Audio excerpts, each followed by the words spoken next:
What is the crack, folks? And welcome to another episode of Plasticraic Gaming. We are going to be talking about Battletech, but more specifically Alpha Strike, which isn't really something we cover much on the channel. And we are joined by our special guest, James. Say hello, James. Oh, however, the best hello, intro everyone. How are ever. you I doing? love it. So sorry. Don't worry about it. You're just, you're just so starstruck. Yes, that's what it is. Me and my 1,000 subscriber channel. You're just like, he's back again. He's chatting to me for the second time, because this is the second time we've bothered to record this video, and the first time around the audio wasn't the May West. But hey ho, onwards and upwards. We'll get there in the end. It's great to have another chat about Alpha Strike anyway. I think I might be more focused this time, because the last time I think I rambled all over the shop. I mean, I'm guilty of such things myself, so it's not the end of the world. I do feel a bit more energized. I've got a load of tea into me now, and I have a spare cup here in case you need to wet the whistle. Yourself, you need to have a drink handy for these types of chats. But tell the lovely folks about your channel. You have a channel yourself, Madcat. What do you do on your channel? It's a random bag of stuff. It started as a Star Wars Armada channel, because I couldn't play, but I could play online, and I could build lists and do list review videos of, like, somebody'd suggest a list, I'd build it, and I'd talk about the rationale and talk about the objectives. And then I covered some of the Vassal World Cup stuff, because people just needed a body to film some matches. And then I recorded one or two Blood Bowl things, and lately I've been just did a video report then for the Wicklow 350. That's right, yes. I've done one. I tried to do a kill team tournament report, and then my sync took as I reached the door of Underworld Gaming, I got a call that my kitchen sink had flooded. So back to Athlone straight away. See, you made it all the way to Tala and then had to go back. Yeah. By public transport, it was great. Yeah. Oh, by public transport in Ireland as well. Sweet. Yeah. My heart goes out to you, but really, that's it's serving penance for a previous life there or something. But there may be like a little bit of 40k, a little bit of kill team. But yeah, I'm gonna the next video should be more Battletech again, and it's just gonna be. We got back into hobbying and got back into gaming, so it's kind of whatever is happening. It's your hobby channel. It's not really focused on one game per such. It's whatever you're playing. That's kind of what I'm doing with mine. It's like we're mostly leaning into Battletech these days, but we do have a 40k event with the rest of the war bosses, the Apocalypse. Myself and a few mates run an Orc YouTube channel, so we have an event in April. So mucking around making Storm Boys, but apart from that, I'm mostly playing Battletech these days myself. Not really dabbling in much Alpha Strike, but when Bibis decided to do his event in Wicklow, myself and a few of the lads were like, sure, we'll give it a bash and check it out. Didn't play the format beforehand myself. Had you played Alpha Strike 350 much before? We practiced 350 twice, but before that we were just I was teaching two other people how to play Alpha Strike and kind of learning it myself. Right, okay. Because I played Classic. I think I first rolled LRM scatter tables back in like 2001. And that was after a while of playing the card game, which I started playing in like 99. Okay, yeah. But it's just Classic just takes so long, and when you're also teaching people everything because you're the only one who's read the fucking rulebook, it takes extra long. Whereas Alpha Strike is easier to explain. Yeah, I get you. It can be like if your mates don't know how to play and you're not used to teaching people and you're not that well versed with the rules yourself, it's like any war game then, you know what I mean? It can drag on. But yeah, with Classic, there is a bit of a learning curve, but it helps a lot if somebody knows the rules a fair chunk. and is well used to playing it, then things will run pretty smoothly, you find. But with Alpha Strike, yeah, see, the problem I have is I've played war games for like years now. Oh Jesus, since about 96, 97. So you have a rough idea to coming into these type of like with Alpha Strike. I hadn't played much myself, like you were saying. In fact, I think you had more practice on Alpha Strike than I did going into it. The first game I played against Dave, which was a straight up fight. The two of us were hemming and hawing a lot, and what do you do on this, and what's the rule for that? And but once we got over that first game, it's easy to pick up really, and get the ball rolling. I like how I learned that, in fact, you don't have to allocate shooting like you do in Classic. Yeah. Because I did that for the first 2 games of it, and then I got to the match against Larkin, and Larkin's like, no, that's not what you do. You just kill stuff until it's dead, and then you move on to shooting the next thing. I'm like, oh. You weren't the only one. I think I was doing that myself as well at the start. And then I played Larkin in the second game, and he probably put me wise to it there. How did you find the scenarios? You know what I mean? Because it wasn't just one mission or a straight up fight that we were all rolling. What missions did you get to play on your matches? The first one was the straight up fight. The second one was capture the flag, and the third one was you had to capture 4 out of 5 points. And whoever could capture 4 of them in one go won the game. Like the scenario play is interesting because it feels like, okay, you go to the tournament, you pack a small dropship, and then you're the commander on the ground, and you decide what forces out of that dropship you send out. Yeah, I think that's what we need to explain to people who aren't familiar with the format as well. So you're picking 350 points of a force, and you play with 200, isn't it? So you used to play with 200. They since changed it up since we did that tournament to 250. But you can kind of like build. You can look at the 8 scenarios and go, okay, if I'm gonna do this scenario, what do I do? If I'm worried about VTOLs, am I putting in guys with flak? Things like that. Yeah. It really does force you into a more all-rounded sort of force. When I was building my force myself, I sort of picked what miniatures I had painted, but also I was taking into account the size of the unit because I knew there was a lot of objective capturing. So the likes of the Cyclops was a size 4 unit, and the Stalker, I think, was size 4 as well. So I brought some units that were big for capturing objectives, and then also trying to take into account firepower and how they'd walk off of each other. But sadly I didn't get to use my infantry on their hover-tank transport, so I would have been interested in trying that, but I didn't manage to roll any of the scenarios that were really focused around capturing bunkers or anything. Or the first game, I think nearly everyone rolled a straight up fight as their first match, with one of them being allowed to re-roll because I think nearly everyone rolled using the same die, the straight up fight. The second time around, there was like the 4 quadrants where you had to capture, and the first guy to get 4 victory points, I think it was, won. I played that against Larkin. We didn't realise that it was over as soon as someone reached 4 or in and around that turn. We played to the end. And then the final game was against Neil, where it was kind of like a King of the Hill scenario. And I hung back, let him come onto it, do a bit of damage to him, and then pushed, counter-attacked.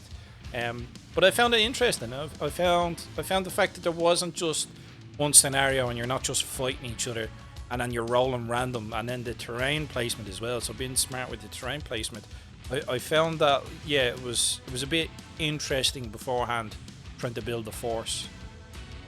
Yeah, it feels like it. I love the kind of list building of little modules to do different things. But yeah, like what I tried to go for was kind of everything was a little fast, except for kind of the fire base of the Annihilator. You took an Annihilator. I remember this. You were saying about it. What's it move? 3 inches a turn or something, or 4? 4. Speedy 4. My God, breakneck speed. Breakneck speed. It's the 10 damage at medium range though, which is hilarious. I mean, like Yeah, with the size of the boards, you don't really have to worry about long range much because you're shooting out medium range 24 inches. The size of the boards that we were playing on, they weren't massive, so yeah, that's a big threat range bubble. Pretty, you know, pretty quickly getting to shoot at most things on the board.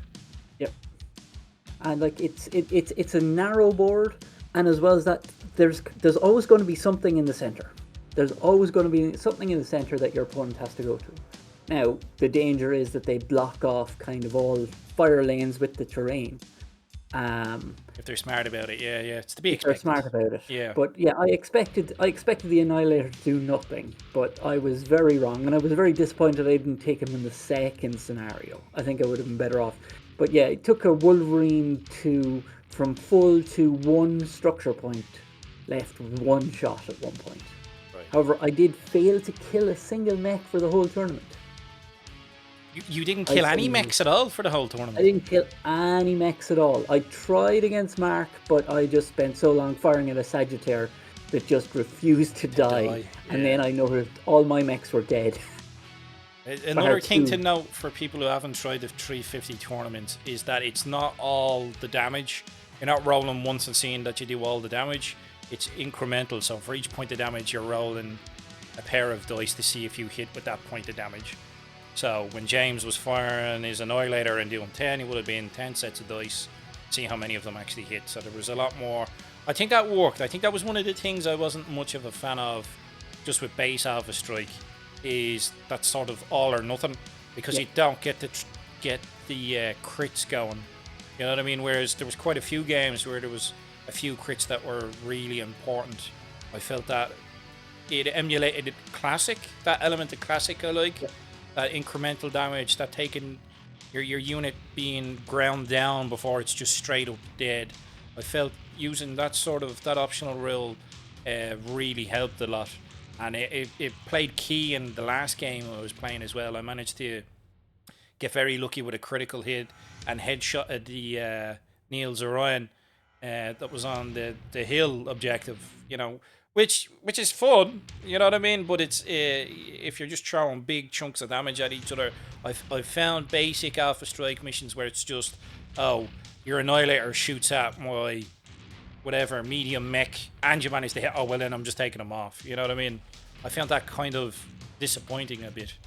I think all the kind of podcasts that talk about Alpha Strike and any battle report channel, because I watched a lot more battle reports and I got to play a lot of games initially, they're all about the variable damage rule.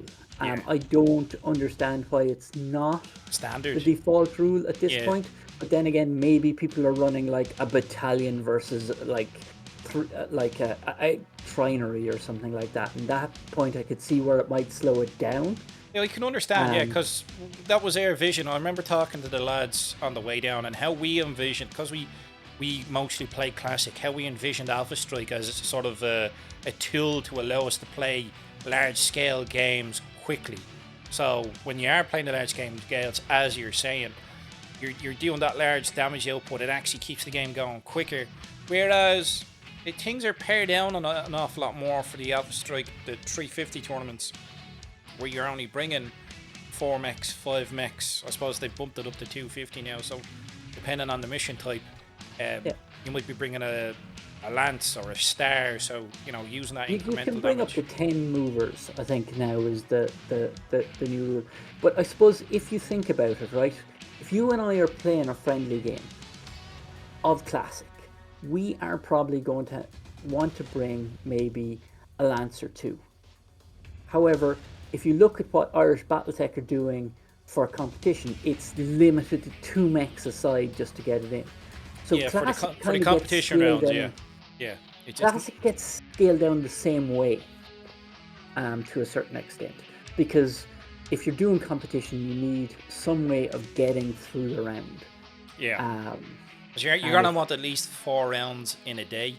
At least 4 rounds. Not, you know, the format that we tend to use for the Classic tournaments and that the lads have developed, and they've been developing the tournament sets for like years, decades and decades. They've been developing it over time. Martin Sweeney, Gary Jackson, John Summers, the German lads. It's a European sort of scene that they've been developing the rules for a long time, and they've got the tournaments down. But it is a case of what format works best, where it isn't just the min-max unit showing up all the time, because it is straight up fighting and earning points off of it.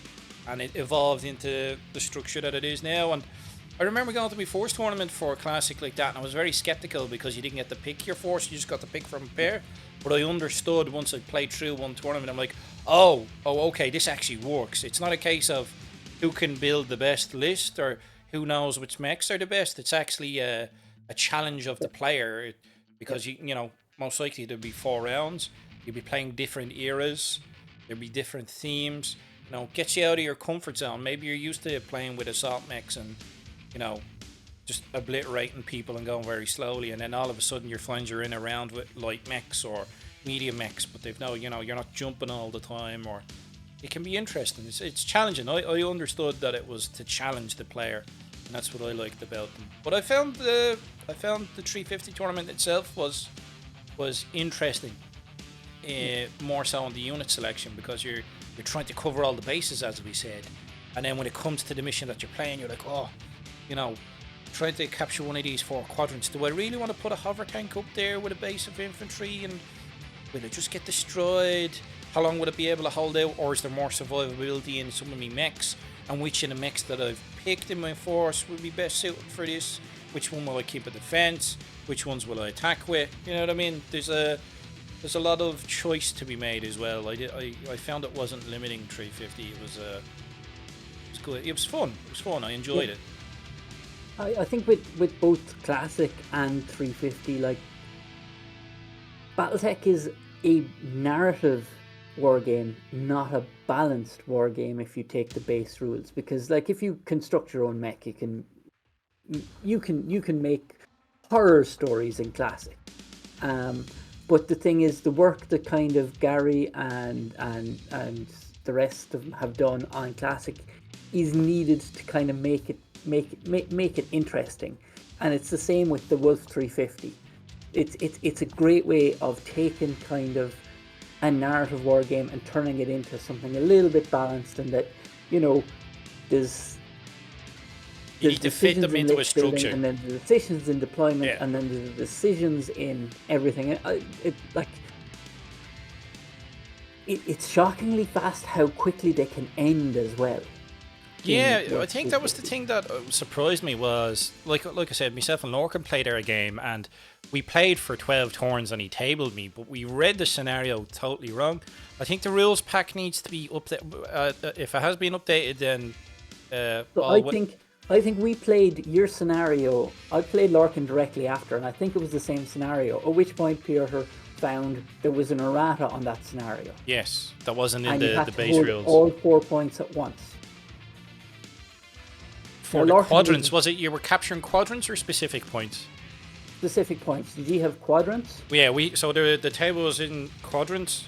It was done lengthways, and it was I forget the name of the scenario, but I had my area, so my quarter of it, my deployment area, and then there was 3 other areas, one either side of the middle, and then your opponent's area, and then it was a case of whoever had the most units size-wise or control-wise in that quadrant earned it at the end of the turn.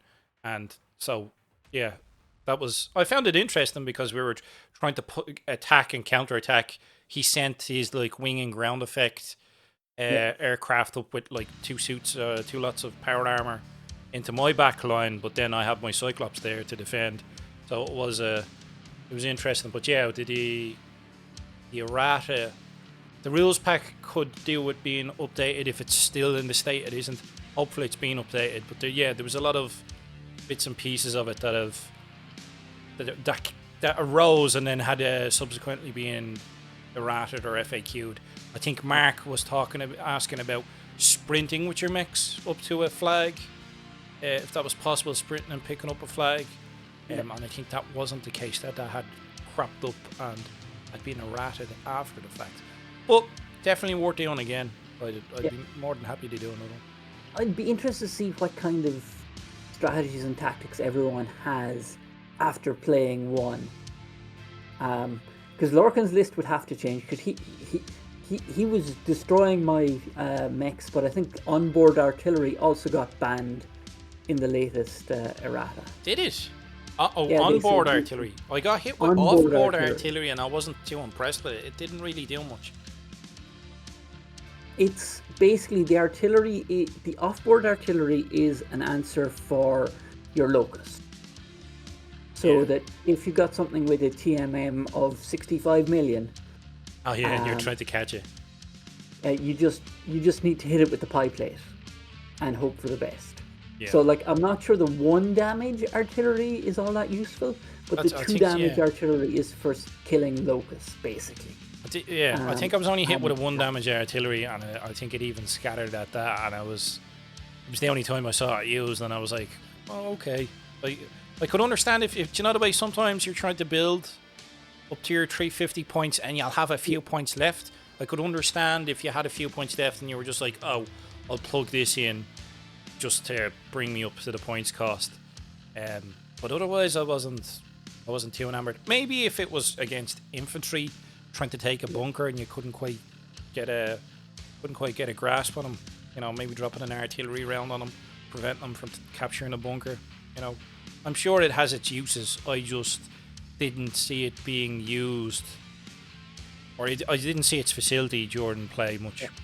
I think you'll only fully see. I think the fun thing with that, and it's with like learning any new wargame, but also with the wargame that has so many different unit types. Yeah. Every tournament you'll learn something, or you'll see somebody try a new tactic, and I kind of like. It's nice to be surprised, you know. Yeah, it'd be interesting. I'd like to try out vetols, or you know what I mean, something a bit different, just for the sake of trying out something different. If you know what I mean. Yeah. Like I was kind of disappointed that the opportunity to use the hover transports and the infantry didn't really pop up. You know, because the few missions I did have, but the straight up fight, it wouldn't have been too great, and then the 2 missions after the fact, it wasn't really suited for them. You know, I would have liked to get the sort of capture the bunker missions. I would have liked to try them out and try out the infantry and the hover transport row, because I do actually like combined arms for classic when we're playing. Yeah.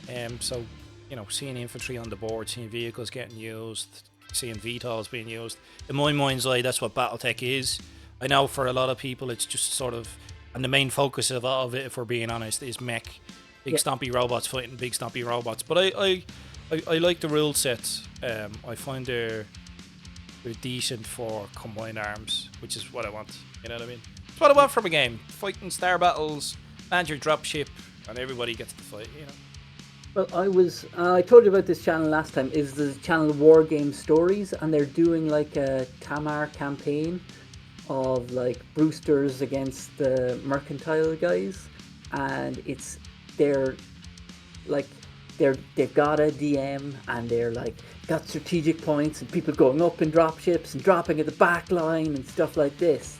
And I'm like, I was watching another video just before this, so now I was like, I remember that I in fact have purchased campaign operations years and years ago, and it's just sitting in Wargame Vault, so I've downloaded that. And I might actually try reading it again, and just Wolf 350 is a nice format. I like it, and if I was doing nothing else, that'd be grand. But I also want a narrative campaign. I really want, you know, some kind of like, because that's all the novels are. Like I read the novels before I ever rolled a dice, and it's all about, you know, the campaign to take back, you know, Operation Bulldog, going out to murder the Jaguars, the defense of Luthen, you know, all that kind of jazz. You know, the fantastic stories of like, all right, they're fucked. They're really fucked. Oh, they pulled it off. Hey, exactly, with the skin of their teeth. And there's some great source books as well with campaigns in them. The Tokyo one, the Tokyo source book. They do, like Catalyst do some great source books, and there's some old ones as well, like Facet and FanPro, going back through the years, where you can get your campaign play. There's a couple of books as well that use the Chaos campaign rules, where they were designed for two players to basically fight against each other in a sort of narrative style. So there's a lot catered for, and as you were saying, the campaign operations as well. I have it myself. You can do all manner of crazy stuff. It's great crack. It just depends how deep down that rabbit hole do you really want to go, you know? Yeah, I'm just wondering. I lost most of my Battletech collection, but somewhere around here is the Solaris box. Oh, okay, cool. Thinking of, I just not sure exactly where it is at the moment, but yeah, they just like there's always, no matter what kind of story you want to tell, there's always something that Battletech can do, because FASA really understood the assignment. Wargamers want to wargame, and they want to lead armies, and they want to have logistics chains a little bit, but not too much, but maybe a lot depending on the particular wargame. Like all the tables of the difference currency exchange between sea bills and house bills and all this crack. You're being paid in house bills. Psh, they ain't worth much, you know. You're tied into only buying off of them. Yeah. No, I think that's one of the things that really drew me to Battletech originally. I didn't go whole hog until like 2017, I think, when I actually started to actively buy it. When they brought out the new beginner box set and the Game of Armored Combat, and there was talk of resculpts happening. Once they started to actually do their new generation of plastics is when I really got into Battletech. I liked the rule set. I tried in the early 2000s, but you just couldn't get decent sculpts or a dependable source of buying the mechs in Dublin. For the Gathering was the only place selling Battletech for decades. Yeah. I mean, there was bits and pieces here and there, but yeah, sadly, I wasn't raised in Limerick, so I missed out on that. We trekked up from Cork once or twice to get absolutely murdered. I think we were playing in the Jihad campaign, and I brought a crew. We brought the Blake mechs, and we just got annihilated. And anytime I think we went up once or twice to just get destroyed. Because we were just so out of our depth. But yeah, like the metal sculpts, you need them for the vehicles and the infantry. And if you are thinking of doing 350, get on to the Gathering and see what they have. But the plastics they're just nicer. And at the time of our recording, the Mercenary Kickstarter hasn't arrived yet, but is on the way, and there will be plastic vehicles, which I got to saw. I can't even think I'm that excited. Which I got to see when we did when we went down to the Gathering actually, and they had a few of the new vehicles. Randall Bills came over, and we've been to, myself and a few of the lads have been to events down in Limerick, down in the Gathering with Gary and the lads, and it's good crack. So if there's anybody who's interested in Battletech and you get the opportunity, it's definitely worth checking out the Gathering whenever they're doing any Battletech events. Or the Battletech Nationals will be down in Limerick this year for Classic. We'll be doing a Leinster again, Provisionals, an Ulster. Randall Bills will be down there again on the 9th of June, won't he? He's doing his tour again, so Randall will be around again. That'll be good crack. See him down there. So there'll definitely be something on, some sort of gaming event or something happening. There's always something going on in the Gathering. It's great crack. It's a good place. Yeah. Great place to check out. But no, I mean, if there's enough people going to Conclave, and if I know that I'm going to Conclave myself, there's a bad feeling I'm in the middle of work stuff. Life always tends to throw a spanner in the works. Yeah. Yeah. It's tricky enough to get from Athlone to Limerick is the problem via public transport. Right, okay, yeah.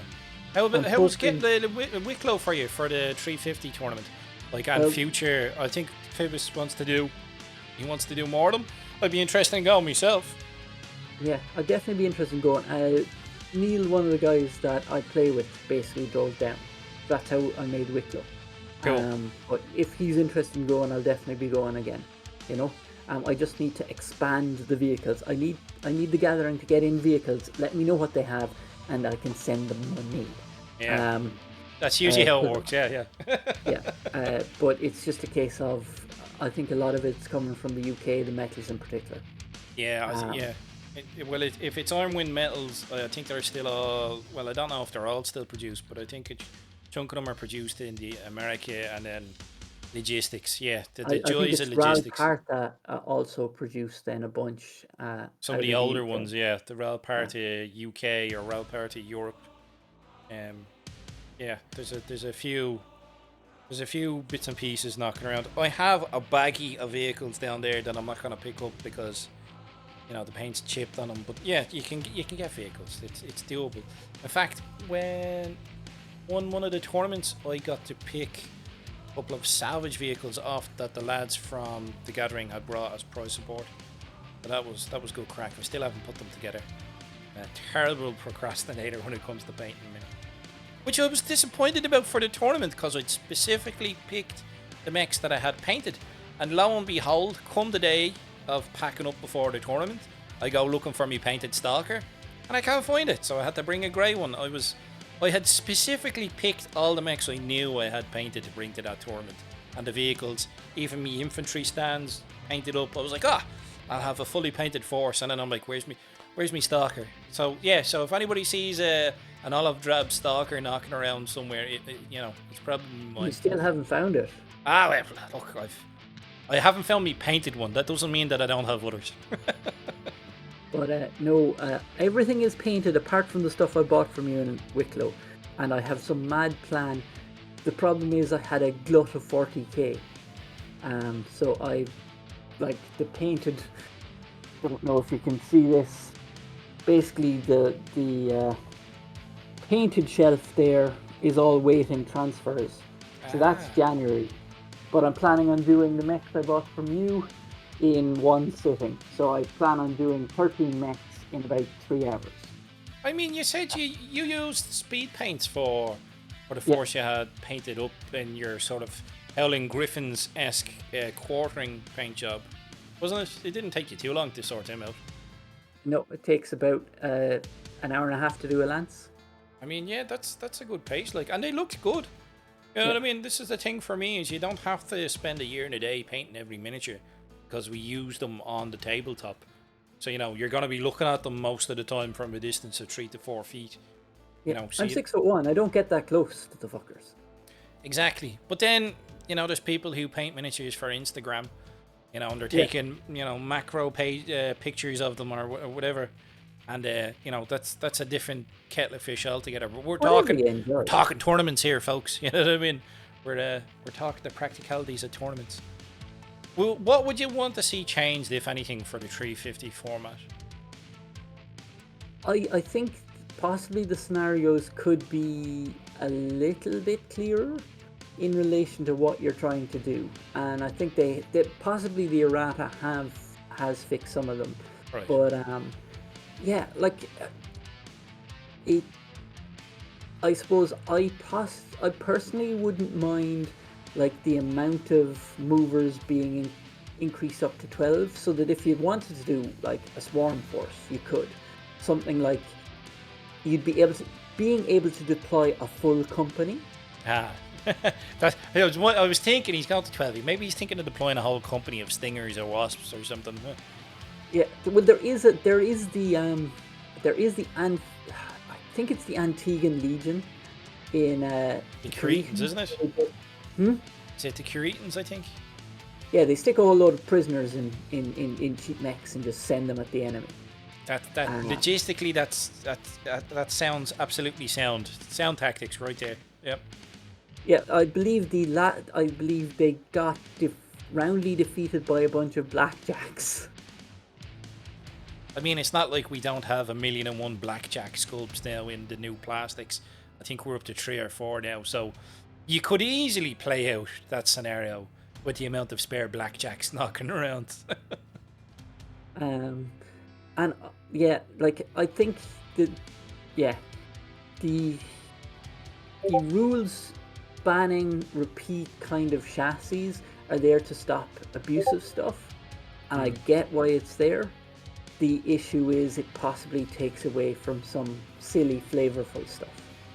But then again, like the list building itself, you pick an era, you pick a faction, and you go mad. you know. Yeah, So I found that it's just interesting. I just went easy on myself. I was just like Fed Sons, Succession Wars era. You know, I didn't delve too deep in the technicalities. You know what I mean? And it played well, so I can understand. I can understand wanting people to have a themed force and sort of leaning into the narrative sort of aspect of it. Of this could it feasibly have happened in this era that this force would fight this other force, because you know you're only going to be getting units that are available to your faction. So you know, feasibly it could happen in a narrative point of view. So yeah, I found that was an interesting spin on it as well. You're trying to build your force, take into account the scenarios, but you're also trying to pick a faction that A, you like, and that B, you probably have most of your collection is either painted that way already. You know, most people have their favorites. Yeah. Or you know, you're able to get your hands on the units for, so that you know, it's a cohesive force and it looks cool. I mean, and like if you want to faction hop, and I kind of do, because like I've read more novels than I've played BattleTech games, so the idea of hopping around is you just paint them up like mercs, and then anyone can be mercs. Because remember, Comstar defended Earth with mercs, or pretended to be them. So even if you want to be Word of Blake, you just like, oh, they're painted like mercs, but it's just a psyop, you know. yeah. Um, everyone has pretended to be somebody else throughout the whole thing, you know. And it's because BattleTech is always, the novels are always about some double dealing and some fuckwittery. Oh, there's always some treachery going on. You're right there. Yeah. I find that myself. Like I find I have a couple of color schemes I like to do. I have a color scheme I like to do, which is for tournaments, which is like a green, white, and orange. It's like the Davian Pride colors, but just like an Irish flag version. I like to paint one of every mech in that, or if there's a tournament coming up, I like to try and paint up each of the mechs that I pick in that color scheme. I do an olive generic sort of like US olive drab as generic mechs. It's like, oh, you can be Comstar or the Planetary Defense Force or Pirates or whatever. And then if there's specific scenarios, you'll paint specific units. It's like, oh, okay, well, use lads or Clan Wolf. This star is going to be Clan Wolf. This is, the Clan Jade Falcon or Smoke Jaguars, or you know what I mean. You can go specific as well. Yeah, it just depends. But you can mess around with mechs as well. You know, that's the thing, because they're the plastics are so easy to paint. I find you can mess around if you want and kind of get an idea of what you want to do. Oh, totally. And there's no reason in lore that you couldn't have a mixed force. It's like, this is all recent salvage that we patched together and just haven't had the time to repaint, or we bought it off the market and it still had its old paint job and we weren't bothered to repaint it. You know what I mean? Or combined alliance forces like the Defensive Lutein, Operation Bulldog, various times where various guys went, I hate you, but I hate him more. Yeah.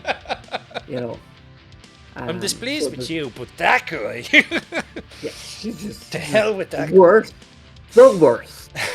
But yeah, it's a case of, the main thing is know yourself. Do you want an Instagram force? Do you want a battle ready force? Do you want a balance between the two? Do you just want to roll dice?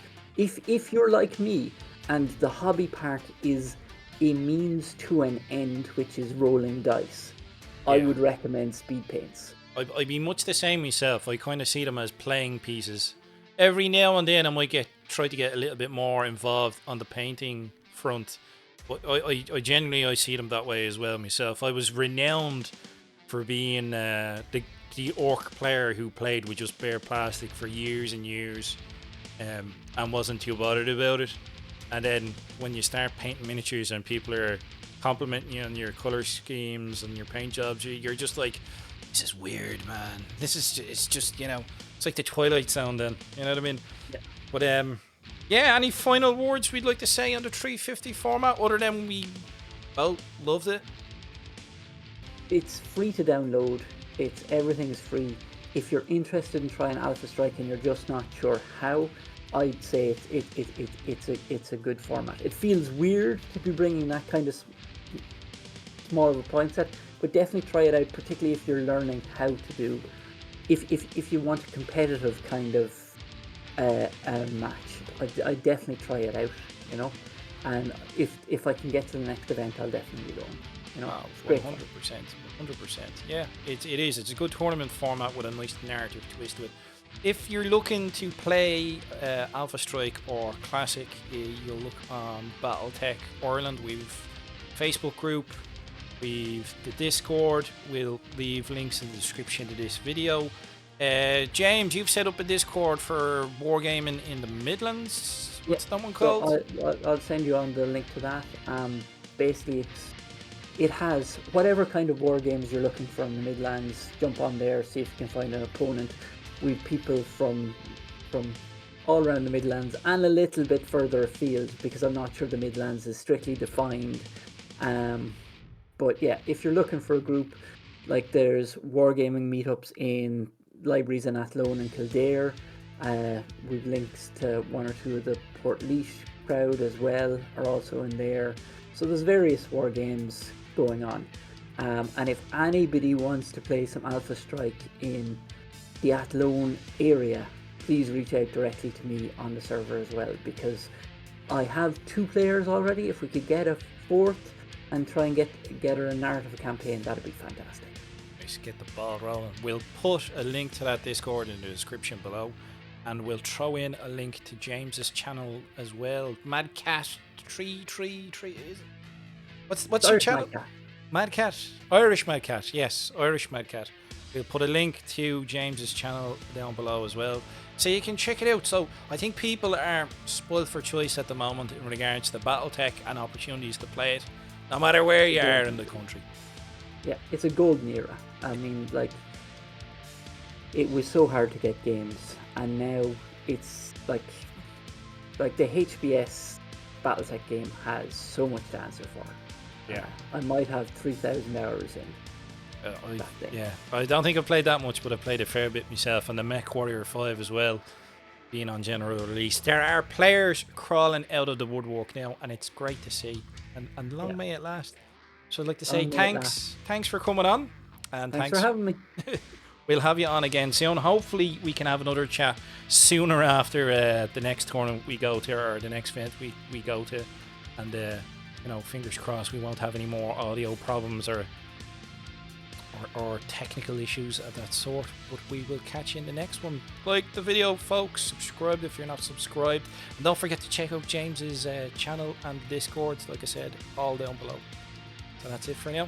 We'll see you again. Take it easy. Bye.